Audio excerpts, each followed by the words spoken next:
श्रीराम समर्थ. श्रोते हो, आपण ऐकत आहात श्री गोंदवलेकर महाराज यांचे प्रवचन. नाम हे परमात्मा स्वरूपच आहे. नाम म्हणजे भगवंताचे नाव.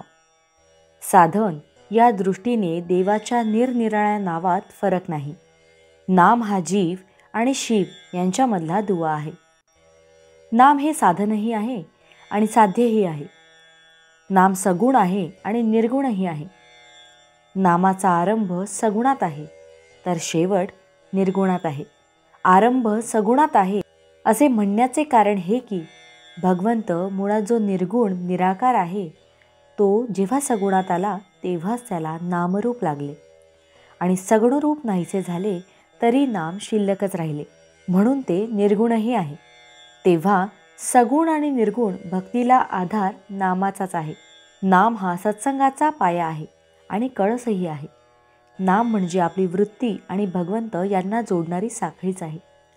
लग्न झाल्यावर स्त्री जशी नवऱ्याशी एकरूप होऊन जाते त्याप्रमाणे वृत्तीचे नामाशी लग्न होऊन ती नामरूप बनली पाहिजे. नाम हे अत्यंत सूक्ष्म आहे आणि वृत्तीसुद्धा सूक्ष्म आहे, म्हणून नाम घेण्याने वृत्ती सुधारेल. वृत्ती सुधारली की चित्त शांत होईल. चित्त शांत झाले की निष्ठा उत्पन्न होईल. सगळ्यांचा भावार्थ एकच आहे.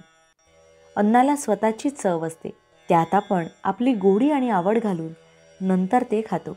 पण नामाला स्वतःची अशी चव नाही, त्यात आपणच आपली गोडी आणि आवड घालून ते घेतले पाहिजे. आपण जितकी जास्त गोडी त्यात घालू तितके ते अधिक गोड वाटेल. पंढरपूरला जायला पुष्कळ रस्ते आहेत, परंतु सर्वांना शेवटी बारीतून जाऊनच दर्शन घ्यावे लागते. त्याप्रमाणे इतर साधने जरी केली तरी नामसाधन केल्यावरच आत्मस्वरूपाची प्राप्ती होते. आपण नाम घ्यावे, ते आपणच आपल्या कानांनी ऐकावे आणि ते घेता घेता शेवटी स्वतःला विसरून जावे. हाच नामसाधनेतला आनंदाचा मार्ग आहे. जसे आपले आपलेपण आपल्या नावात आहे तसे देवाचे देवपण त्याच्या नामात आहे. आपण आज जे नाम घेतो तेच नाम शेवटपर्यंत कायम राहते, परंतु देहबुद्धी जसजशी कमी होत जाईल तसतसे नाम अधिकाधिक व्यापक आणि अर्थगर्भ बनत जाते आणि शेवटी नाम हे परमात्मा स्वरूपच आहे असा अनुभव येतो.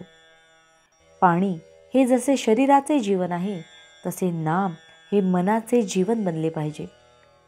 नाम इतके खोल गेले पाहिजे की प्राणाबरोबरच ते बाहेर पडावे. अंतकाळी अगदी शेवटी सुटणारी वस्तू म्हणजे भगवंताचे नाम पाहिजे. नामातच शेवटचा श्वास गेला पाहिजे. भावार्थ, नामात एका आनंदाशिवाय दुसरे काही नाही. जानकी जीवन स्मरण जय जय राम. महारुद्र हनुमान की जय. समर्थ रामदास स्वामी महाराज की जय. सब संतन की जय. श्री अनंत कोटि ब्रह्मांड नायक राजाधिराज सच्चिदानंद सद्गुरु श्री ब्रह्म चैतन्य महाराज की जय. जय जय रघुवीर समर्थ. आता आपण 13 वेळा नामस्मरण करूया. श्रीराम जय राम जय जय राम. श्रीराम जय राम जय जय राम. श्रीराम जय राम जय जय राम. श्रीराम जय राम जय जय राम. श्रीराम जय राम जय जय राम. श्रीराम जय राम जय जय राम. श्रीराम जय राम जय जय राम. श्रीराम जय राम जय जय राम. श्रीराम जय राम जय जय राम. श्रीराम जय राम जय जय राम. श्रीराम जय राम जय जय राम. श्रीराम जय राम जय जय राम.